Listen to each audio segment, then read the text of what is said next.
బావిలో నీళ్లున్నా నీ కంట్లో కన్నీళ్లున్నాయి. నన్ను ఆ దేవుడే కాపాడాలి. రైతులు వాడాల్సింది ఇలాంటి నాసిరకం పైపులు కాదు. మరి ఏ పైపులు వాడమంటారు బాబు? తరతరాలు మన్నే నాణ్యత నంద్యాల నంది పైపులు. నమస్కారం, నంది కేబుల్ టీవీకి స్వాగతం. ముందుగా నంది న్యూస్ ముఖ్యాంశాలు.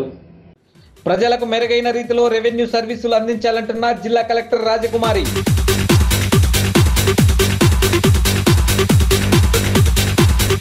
అనధికార లేఅవుట్లపై చర్యలు చేపట్టిన మున్సిపల్ అధికారులు.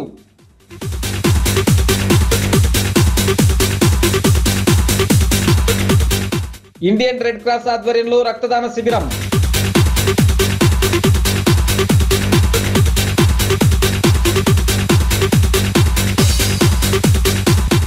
శ్రీ రామకృష్ణ డిగ్రీ కళాశాలలో సైబర్ నేరాలపై అవగాహన సదస్సు.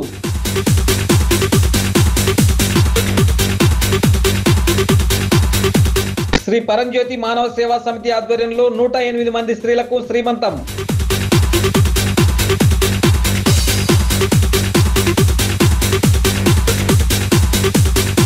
నంద్యాల మున్సిపాలిటీలో 3 అధికారులపై సస్పెన్షన్ వేటు.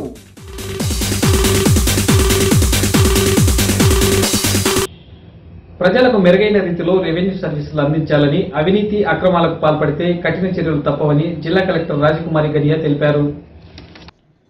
రెవెన్యూ శాఖ ద్వారా ప్రజలకు మెరుగైన సర్వీసులు అందిస్తే గ్రీవెన్స్ తగ్గుతాయని, ఈ మేరకు రెవెన్యూ అధికారులు అవినీతికి ఆస్కారం లేకుండా చిత్తశుద్ధితో పనిచేయాలని జిల్లా కలెక్టర్ జి రాజకుమారి రెవెన్యూ అధికారులను ఆదేశించారు. గురువారం కలెక్టరేట్లోని వీడియో కాన్ఫరెన్స్ హాల్లో రెవెన్యూ అంశాలపై రెవెన్యూ అధికారులతో సమీక్ష నిర్వహించారు. ఈ సమావేశంలో joint collector C Vishnucharan, DRO Padmaja, ఆర్డీఓలు మల్లికార్జున రెడ్డి, మహేశ్వర్ రెడ్డి, ఎం దాసు, అన్ని మండలాల తహసీల్దార్లు తదితరులు పాల్గొన్నారు. ఈ సందర్భంగా జిల్లా కలెక్టర్ జి రాజకుమారి మాట్లాడుతూ, ప్రజా సమస్యల పరిష్కార వేదికకు మ్యుటేషన్, భూ ఆక్రమణలకు సంబంధించి అనేక ఫిర్యాదులు వస్తున్నాయని, స్పీకింగ్ ఆర్డర్స్ ఇవ్వకుండా, వెబ్లాండ్లో నమోదు చేయకుండా ల్యాండ్ లిటికేషన్లో ఉంచి అక్రమాలకు పాల్పడినట్లు వెల్లడైతే సంబంధిత అధికారులపై తీవ్ర కఠిన చర్యలు తీసుకుంటామని హెచ్చరించారు. జిల్లాలో 32,000 ఎకరాల అసైన్డ్ భూములను, మరో 32,000 ఎకరాల ఇనాం భూములను విధి విధానాలను అవలంబించకుండా డి పట్టా ఇచ్చారని, విఆర్ఓ, పంచాయతీ సెక్రటరీ పొజిషన్ సర్టిఫికేట్లు ఇచ్చినట్లయితే సంబంధిత వ్యక్తులపై చర్యలు తీసుకుంటామన్నారు. జిల్లా కేంద్రంగా ఏర్పడి 2.5 సంవత్సరాలు అయినప్పటికీ కర్నూలు నుండి ఇంకా భూ రికార్డులు తెప్పించుకోలేదని, శనివారంలోగా రికార్డులన్నీ తెప్పించుకోవాలని కలెక్టరేట్ ఏఓను ఆమె ఆదేశించారు. అన్ని తహసీల్దార్ కార్యాలయాల్లోని రికార్డు రూమ్లను తాను పర్యవేక్షిస్తానని, క్రమ పద్ధతిలో రికార్డులు ఉంచాలని, రికార్డుల నిర్వహణను బట్టి మీ పనితీరును అంచనా వేస్తామన్నారు. ఏపీ సేవా సర్వీసులకు సంబంధించి 24 గంటలు, 48 గంటలు, 72 గంటల్లో పరిష్కరించే సమస్యలను నిర్ణీత గడువులోగా సర్వీసులు అందిస్తే పీజీఆర్ఎస్కు గ్రీవెన్స్ తగ్గుతాయన్నారు. VRO, revenue inspector, deputy tahsildar తదితర సిబ్బంది వద్ద పెండింగ్లో ఉంచకుండా నిర్ణీత కాల పరిమితిలోగా క్లియర్ చేయాలన్నారు. నంద్యాల మున్సిపాలిటీ పరిధిలోని అనధికార లేఅవుట్లపై మున్సిపల్ అధికారులు చర్యలు చేపట్టారు. నంద్యాల మున్సిపల్ పరిధిలో ఉండే అనధికార లేఅవుట్లపై ఉన్నతాధికారులు చర్యలు ప్రారంభించారు. ఈ మేరకు ఎలాంటి అనుమతులు లేని లేఅవుట్లలో ఫ్లాట్లు కొనడం, అమ్మడం చట్టరీత్యా నేరమని హెచ్చరికల బోర్డులు ఏర్పాటు చేస్తుండడం పట్టణంలో గురువారం చర్చనీయాంశంగా మారింది. పట్టణ ప్రాంతాల్లో సుమారు 90 అనధికార లేఅవుట్లను గుర్తించినట్లు సమాచారం. ఈ సందర్భంగా కమిషనర్ నిరంజన్ రెడ్డి మాట్లాడుతూ, ఈ అక్రమ లేఅవుట్లలో అనుమతులు లేకుండా నిర్మించిన భవనాల్లో వీళ్ళు తెలియకపోవడం వల్ల, అవగాహన లేకపోవడం వల్ల ప్రజలకు కొనుగోలు చేసిన తర్వాత ఆ పర్టికులర్ బిల్డింగ్కు వాళ్ళకి రోడ్లు లేవని, విద్యుత్ దీపాలు లేవని, కాలువలు లేవని, అదేవిధంగా వాళ్ళ ఇంటికి ఒక కారు వస్తే ఇంకొక కారు ఆ వీధిలో పోయేంత వసతి లేదని, ఇరుకు రోడ్లు, వీటన్నిటితో కూడా ప్రజలు బాగా ఇబ్బంది పడుతున్నట్టుగా మాకు పలు రకాలుగా మాకు ఉన్న సమాచారం. దీన్ని గుర్తించి ప్రభుత్వం రాష్ట్ర వ్యాప్తంగా ఒక డ్రైవ్ లాగా టేకప్ చేసేసి అన్ని మున్సిపాలిటీల్లో కూడా ప్రజలను చైతన్యపరచడం, తగు చర్యలు తీసుకోమని చెప్పేసి ఆదేశాలు ఇవ్వడం జరిగింది. అందులో భాగంగా మన పట్టణంలో దాదాపు 73 అక్రమ లేఅవుట్లను గుర్తించి వాటన్నిటికీ కూడా మేము పేపర్ ద్వారా పబ్లిక్ తెలియజేయడం కోసం ప్రకటించడం జరిగింది. అదేవిధంగా పట్టణంలో దాదాపు 25 బ్యాంకులు ఉన్నాయి. ఈ బ్యాంకు మేనేజర్లకు అందరికీ కూడా, బ్యాంక్ యాజమాన్యాలందరికీ కూడా లెటర్లు రాయడం జరిగింది. ఇట్లా అక్రమ లేఅవుట్లలో కానీ లేదంటే అనుమతి లేని భవనాలను మీరు పరిగణలోకి తీసుకుని వాటికి ఎటువంటి లోన్లు మంజూరు చేయవద్దు. ఆ లోన్లు మంజూరు చేసినందువల్ల రేపు ఆ భవనాన్ని కూల్చివేయడం కానీ, తీసివేయడం కానీ, లేదంటే పార్షల్గా రిమూవ్ చేయడం కానీ జరిగినప్పుడు వారు ఇచ్చిన రుణం అనేది మళ్ళీ రీపే చేసే అవకాశం ఉండదు. మరి వాళ్ళు ఇచ్చే రుణం ఏదైతే ఉందో అది పబ్లిక్ నుంచి సేకరించిన అమౌంట్ కాబట్టి, పబ్లిక్ మనీ కాబట్టి అది నష్టపోయే అవకాశం ఉందని చెప్పేసి వాళ్ళకి లెటర్ రూపంలో తెలియజేయడం జరిగింది. అదేవిధంగా మన పట్టణంలో ఈ రకంగా నిర్మాణాలు ఎవరైతే చేపట్టారో వాళ్ళందరి మీద కూడా చర్యలకు ఇనీషియల్గా కొన్ని కోర్టులో కేసులు, క్రిమినల్ కేసులు కూడా ఫైల్ చేశాము. ఈ క్రిమినల్ కేసులలో ఆ కేసు నిరూపించబడిన తర్వాత దాదాపు 50% ల్యాండ్ వాల్యూ, 50% కన్స్ట్రక్షన్ వాల్యూ, అదేవిధంగా 3 సంవత్సరాల వరకు జైలు శిక్ష కూడా పడే అవకాశం ఉంటుంది. మరి వీటన్నిటి కూడా గౌరవ కోర్టులు పరిశీలించి వాటి మీద తగు నిర్ణయం తీసుకుని ఉత్తర్వులు వెలువరించిన తర్వాత భవనాలను రిమూవ్ చేసే అవకాశం కూడా ఉంటుంది. కాబట్టి ప్రజలందరూ కూడా దయచేసి గుర్తెరిగి మీరు కొనుగోలు చేసేటప్పుడు మున్సిపాలిటీ ప్లాన్ ఉందా లేదా, ఉండి కూడా సక్రమంగా నిర్మించారా లేదా, లేదంటే అదనపు ఫ్లోర్స్ ఏమైనా నిర్మించి అదనపు ఫ్లోర్స్లో ఏమైనా మీకు అమ్మజుపుతున్నారా, లేదంటే మున్సిపాలిటీకి మార్టిగేజ్ చేసి ఉంటారు. అంటే కొంత ఒక భవనాన్ని నిర్మించేటప్పుడు ఆ భవన నిర్మాణించిన విస్తీర్ణంలో ఒక 10% మున్సిపాలిటీకి మార్టిగేజ్ చేసి ఉంటారు. ఆ మార్టిగేజీ ఉన్న స్థలాన్ని కొనుగోలు చేసినా మీకు ఎటువంటి హక్కులు వర్తించవు. కాబట్టి ఇవన్నీ కూడా మీరు పరిశీలించుకోవడానికి మీకు అవకాశం ఉండదు. కాబట్టి మీరు మున్సిపల్ కార్యాలయానికి వచ్చి మీకు ఏదైతే ఇల్లు కొనుగోలు చేయదలుచుకున్నారో, లేదంటే స్థలం కొనుగోలు చేయదలుచుకున్నారో వాటికి సంబంధించిన పూర్తి వివరాలు మా టౌన్ ప్లానింగ్ విభాగం నుంచి తీసుకోండి. ఇండియన్ రెడ్ క్రాస్ సొసైటీ మరియు తహెరా హెల్త్ అండ్ ఎడ్యుకేషనల్ సొసైటీ ఆధ్వర్యంలో గురువారం నంద్యాల పట్టణంలో రక్తదాన శిబిరాన్ని నిర్వహించారు. పద్మవిభూషణ్ డాక్టర్ చిరంజీవి జన్మదినం, అలాగే Indian red cross society Nandyal జిల్లా కార్యవర్గ సభ్యుడు యాకూబ్ కుమారుడు సాహిల్ జన్మదినం సందర్భంగా స్థానిక ఎన్జిఓస్ కాలనీలోని నారాయణ హై స్కూల్ నందు ఏర్పాటు చేసిన రక్తదాన శిబిరం నందు దాదాపు 30 మందికి పైగా రక్తదానం చేయడం జరిగిందని school director doctor Yakub, correspondent ఇక్షావలీలు తెలిపారు. ఈ కార్యక్రమంలో ముఖ్య అతిథులుగా Indian red cross society Nandyal జిల్లా chairman Dastagiri Parla, vice chairman R Maruthi Kumar, red cross blood bank medical officer doctor Srinivas Reddy, గ్రామీణ వైద్యుల సంఘం నాయకులు రమేష్ రావు, బాలుడు, Srinivas, Navabharat school Hussain, Nalanda school Uttej, Saivani school Hussain, Narayana school correspondent Ishaq Wali, Sirisha మరియు ఉపాధ్యాయ బృందం, విద్యార్థులు తదితరులు పాల్గొన్నారు. ఈ సందర్భంగా చైర్మన్ దస్తగిరి మాట్లాడుతూ తమ అభిమాన హీరోల పుట్టినరోజులకు, తమ పిల్లల పుట్టినరోజులకు ఇలాంటి సేవా కార్యక్రమాలు ఏర్పాటు చేయడం చాలా సంతోషకరమైన విషయమని, అందులో భాగంగా యాకూబ్ తన రెండో కుమారుడు సాహిల్ పుట్టినరోజు ఇలాంటి సేవా కార్యక్రమం ఏర్పాటు చేయడం స్ఫూర్తిదాయకమని, ప్రతి ఒక్కరూ కూడా సామాజిక సేవా కార్యక్రమాలు ఏర్పాటు చేయడానికి ముందుకు రావాలని తెలిపారు. స్వచ్ఛంద రక్తదాన ఉద్యమం ఉవ్వెత్తున ఎగిసిపడడానికి ప్రధాన కారకుడు పద్మభూషణ్ డాక్టర్ చిరంజీవి గారు. ఆయన ఈరోజు పుట్టినరోజు. అలాగే మిత్రుడు యాకూబ్ గారి కుమారుడు కూడా ఇదే రోజు పుట్టడం చాలా సంతోషదగ్గ విషయం. చిరంజీవి గారు అలాగే స్వయం కృషితో చిరంజీవి గారు ఎలా పైకి వచ్చారో యాకూబ్ బ్రదర్స్ కూడా అలాగే స్వయం కృషితో వస్తూ సమాజానికి అటువంటి గొప్ప వ్యక్తి పుట్టినరోజున పుట్టినప్పుడు సమాజానికి ఎంతో కొంత చేయాలని ఈరోజు కర్నూలు పెద్దాస్పత్రికి వచ్చే నిరుపేదలకు అలాగే తలస్మియా చిన్నారులకు ఉపయోగపడే విధంగా రక్తదాన శిబిరం ఏర్పాటు చేసినందుకు వారికి ఇండియన్ రెడ్ క్రాస్ సొసైటీ జిల్లా బ్రాంచ్ తరఫున ధన్యవాదాలు తెలియజేసుకుంటున్నాం. రెడ్ క్రాస్ జిల్లా కార్యవర్గ సభ్యుడు, ఈ రోజు రక్తదాన శిబిరం నిర్వాహకులు యాకూబ్ మాట్లాడుతూ రెడ్ క్రాస్ కు రక్తదానం చేయడం ద్వారా తలసేమియా చిన్నారులకు రక్తం ఉచితంగా ఇవ్వడంతో పాటుగా ప్రభుత్వ ఆసుపత్రిలో చికిత్స వారికి తక్కువ ధర ఇవ్వడం, అలాగే రక్త సేకరణ ద్వారా విద్యార్థుల శిక్షణ తరగతులకు, సామాజిక సేవా కార్యక్రమాలకు, పర్యావరణ పరిరక్షణకు ఖర్చు చేయడం జరుగుతుందన్నారు.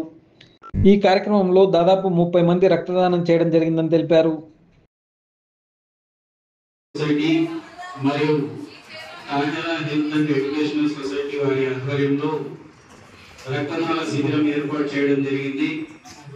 ఈ రక్తదాన శిబిరం యొక్క ప్రాముఖ్యత ఏమంటే ఇవాళ అనేక మంది తలసేమియా వ్యాధిగ్రస్తులు, అదేవిధంగా అనీమియా రక్తహీనతో బాధపడేవారు, అదేవిధంగా ఎమర్జెన్సీ ఆపరేషన్లో అవసరమైన వారు, అదేవిధంగా ఎమర్జెన్సీ యాక్సిడెంట్స్ లో రక్తం అవసరమైన వారు అనేక మంది అనేక విధాలుగా ఇబ్బందులు పడుతున్నారు.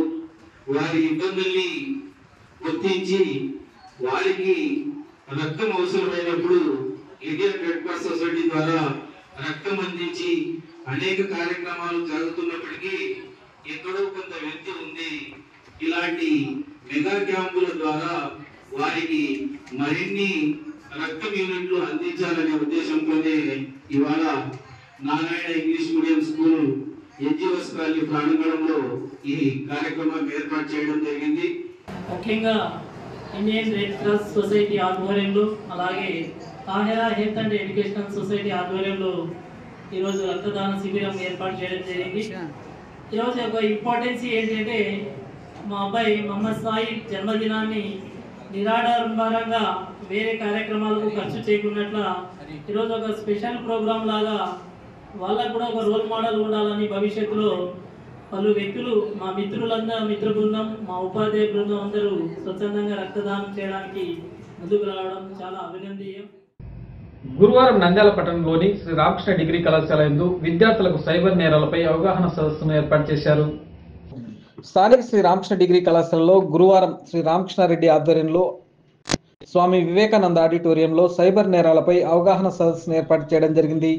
ఈ సమావేశంలో రామకృష్ణ విద్యా సంస్థల చైర్మన్ రామకృష్ణారెడ్డి మాట్లాడుతూ సైబర్ నేరాలు ఎక్కువగా ఉన్నాయని వాటికి మోసపోవద్దని జాగ్రత్తగా ఉండాలని తెలియజేశారు.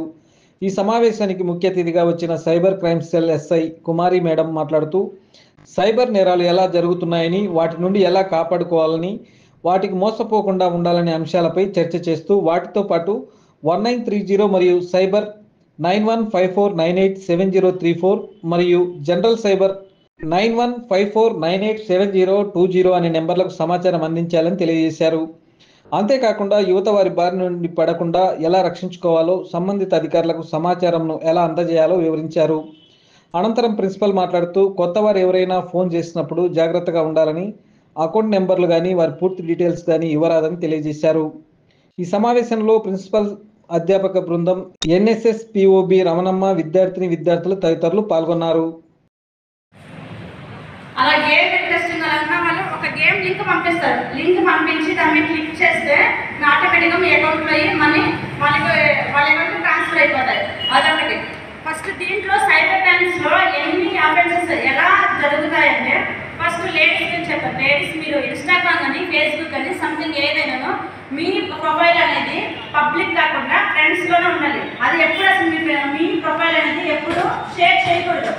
అంటే లేడీస్ ఏం చేస్తారంటే మేము బ్యూటిఫుల్గా ఉన్నాం కదా, మాకు ఎక్కువ లైఫ్ కావాలి, సో మా ఇన్ఫర్మేషన్ మేము పబ్లిక్ ఇవ్వడం లేదు, ఫ్రెండ్స్కి ఇస్తున్నామని ఫేస్బుక్లో కానీ ఇన్స్టాగ్రామ్లో కానీ అప్లోడ్ చేస్తూ ఉంటారు. అవునా?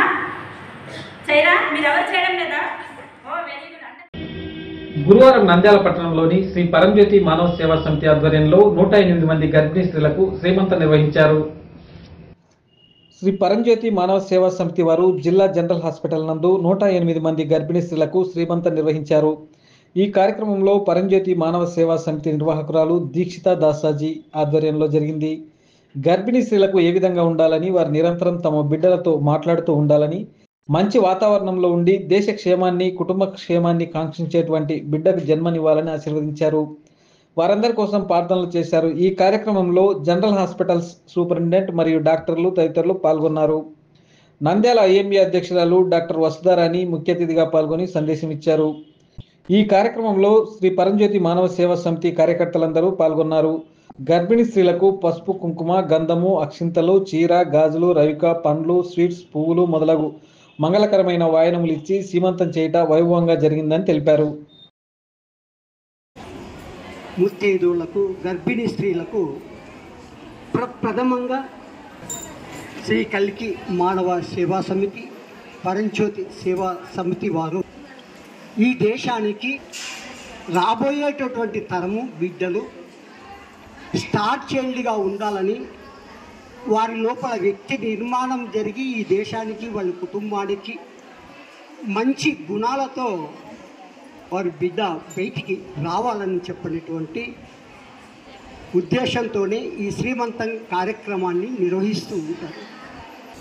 ఈరోజు ఈ సామూహిక శ్రీమంతాన్ని జరిపిస్తున్నందుకు వీళ్ళ పరంజ్యోతి మానస మానవ సేవా సమితి. ఈ సమితికి చాలా ధన్యవాదాలు. ఎవరికి వారు ఇంట్లో కొన్నిసార్లు జరుపుకోగలుగుతారు, కొన్నిసార్లు జరుపుకోలేని పరిస్థితులు కూడా ఉంటాయి.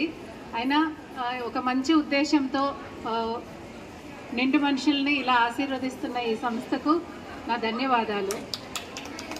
ప్రతి ఒక్కరు ప్రెగ్నెన్సీలో గర్భవతులుగా ఉన్నప్పుడు మంచి ఆలోచనలు చేస్తూ, మంచి ఆహారం తీసుకుంటూ, మంచి వాతావరణంలో ఉంటే పిల్లలు ఆరోగ్యంగాను మంచి బుద్ధితోనూ పుడతారు. కాబట్టి ఫ్యామిలీతో పాటు సమాజం కూడా వాళ్ళకి అటువంటి ఒక వాతావరణము వచ్చేటట్టు చూడటం చాలా ఇంపార్టెంట్. అండ్ ఇది వీళ్ళు చేస్తున్నందుకు నాకు చాలా సంతోషంగా ఉంది. జ్యోతి సేవా కార్యక్రమం వాళ్ళు చాలా మంచి, అంటే ఇట్లా శ్రీమంతం చేయడం యాంటీనేటల్ ఉమెన్కి, గర్భవతులకి అనేది చాలా మంచి పని. స్వామి గారు చెప్పినట్టు ప్రోగ్రామింగ్ అనేది బేబీ పుట్టక ముందు కడుపులోనే జరుగుతుంది, కానీ పుట్టిన తర్వాత పిల్లల్ని పెంచడం, ఒక మంచి పౌరులుగా తీర్చిదిద్దడం. గర్భిణీ స్త్రీలందరికీ కూడా శ్రీమంతం చేయడం జరుగుతుంది. ఈ సమాజంలో మంచి బిడ్డలని ఇవ్వాలి అంటే అది పుట్టుక నుంచే ప్రారంభమవుతుంది. ఎటువంటి బిడ్డకి జన్మనిస్తారు అనే దాని నుంచే ఈ మంచి సమాజము అనేది ప్రారంభమవుతుంది. అందువల్ల ఈ ప్రోగ్రాం మేము దేనికోసం చేస్తున్నామంటే భవిష్యత్తు తరాలు, మంచి తరాల కోసము చేస్తున్నాము, మంచి భవిష్యత్తు కోసం చేస్తున్నాము.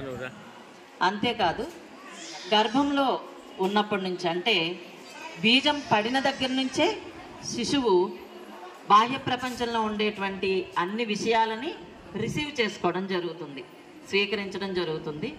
అంతేకాదు తల్లిదండ్రుల ఆలోచనలు, చుట్టుపక్కల వాతావరణము, సమాజంలో ఉండేటివన్నీ కూడా ఆ బిడ్డ లోపలికి వెళ్తూ ఉంటాయి. అందువల్ల తల్లి ఎప్పుడు కూడా సంతోషంగా, ఆనందంగా ఉండాలి, ఆరోగ్యంగా ఉండాలి. నంద్యాల మున్సిపాలిటీలో 3 అధికారులపై సస్పెన్షన్ వేటు పడింది. నంద్యాల పురపాలక సంఘం ఆర్ఓ కృష్ణ గులాం హుస్సేన్, 35వ వార్డు అడ్మిన్ సెక్రటరీ సుధాకర్లను సస్పెండ్ చేస్తూ కమిషనర్ నిరంజన్ రెడ్డి ఉత్తర్వులు జారీ చేశారు. ఈ సందర్భంగా కమిషనర్ నిరంజన్ రెడ్డి మాట్లాడుతూ, నంద్యాల పట్టణంలో పద్మావతి నగర్లో ఒక సర్వే నెంబర్, ప్రైవేట్ సర్వే నెంబర్కు సంబంధించి కోర్టులో వివాదం పెండింగ్లో ఉండగా కోర్టులో వివాదాన్ని పరిగణలోకి తీసుకోకుండా మున్సిపల్ సిబ్బంది పన్ను విధించబడడం జరిగిందని చెప్పేసి మాకు ఒక అభియోగం రావడం జరిగింది. దాన్ని పరిశీలిస్తే అది కోర్టులో ఇష్యూ పెండింగ్ ఉంది. బట్ ఆ కోర్టు వివాదం మున్సిపాలిటీ నోటీస్కు పార్టీ లేదు మున్సిపాలిటీ దాన్ని. స్టిల్ దాన్ని పరిశీలించి దాన్ని కోర్టులో ఉన్న వివాదాన్ని పరిశీలన అయిపోయిన తర్వాత మాత్రమే మనం పన్ను విధించాల్సిన అవసరం ఉంది. దాంట్లో కొంత నిర్ణయం తీసుకోవడంలో ఏదైనా తప్పు జరిగిందా అనేది పరిశీలించడం కోసం, మరి దీన్ని సరైన విచారణ చేపట్టడం కోసం ఎవరైతే ఆ ఫైల్ను ప్రాసెస్ చేశారో ఆ సిబ్బంది మీద తాత్కాలికంగా విధుల నుంచి నిలుపుదల చేయడం జరిగింది. వారి నుంచి సరైన వివరణ ఉన్నతాధికారులు తీసుకుని దాని మీద విచారణ చేసుకుని దాని మీద తగు చర్యలు తీసుకోవడం అనేది జరుగుతుంది. 3 అధికారులు, వాళ్ళు వారి అడ్మినిస్ట్రేటివ్ సెక్రటరీ ఒకరు, రెవెన్యూ ఇన్స్పెక్టర్ ఒకరు, రెవెన్యూ ఆఫీసర్ ఒకరు, వీళ్ళ మీద సస్పెన్షన్ అనేది తాత్కాలికంగా విధుల నుంచి నిలుపుదల చేయడం అనేది జరుగుతుంది. నంది న్యూస్ ముగించే ముందు ముఖ్యాంశాలు మరోసారి. ప్రజలకు మెరుగైన రీతిలో రెవెన్యూ సర్వీసులు అందించాలంటున్న జిల్లా కలెక్టర్ రాజకుమారి.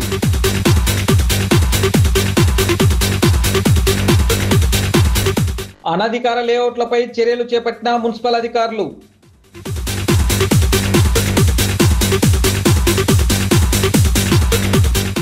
ఇండియన్ రెడ్ క్రాస్ ఆధ్వర్యంలో రక్తదాన శిబిరం.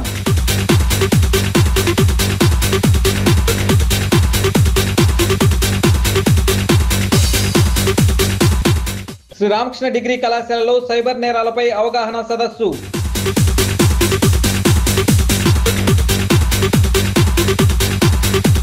శ్రీ పరంజ్యోతి మానవ సేవా సమితి ఆధ్వర్యంలో 108 మంది స్త్రీలకు శ్రీమంతం.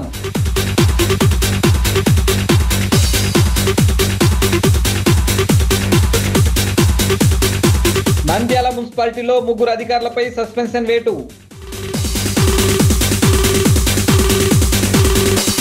నంది న్యూస్ ఇంతటితో సమాప్తం. నమస్కారం.